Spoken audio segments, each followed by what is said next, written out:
અમદાવાદ અને ગાંધીનગરની વચ્ચે આવેલું અડાલજ તેની વાવને કારણે તો પ્રખ્યાત છે જ, પણ સાથે માં અન્નપૂર્ણાનું વિશ્વનું સૌપ્રથમ પંચતત્વ મંદિર પણ અડાલજની ઓળખ બન્યું છે.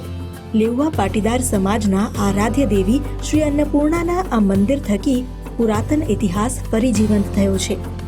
ઇતિહાસના પાના પર લેઉવા પાટીદાર એ મૂળ અયોધ્યા નિવાસી આર્ય પ્રજા ગણાવાય છે.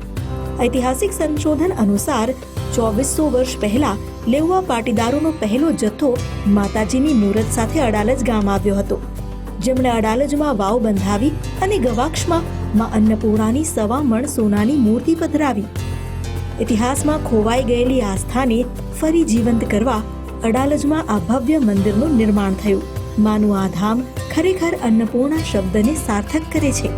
અહીંનું ભોજનાલય દૈનિક રૂપે અનેકોની આંતરડી ઠારે છે. અહીં રવિવાર, મંગળવાર અને પૂનમ ભરવાનો મહિમા છે. અહીં દર્શન કરી પ્રસાદ લઈ ભાવિકો ધન્ય થાય છે. તેમનો વિશ્વાસ છે કે માં તેમની બધી મનોકામના પૂર્ણ કરે છે અને તેમના ઘરમાં અન્નના ભંડાર ભર્યા રાખે છે.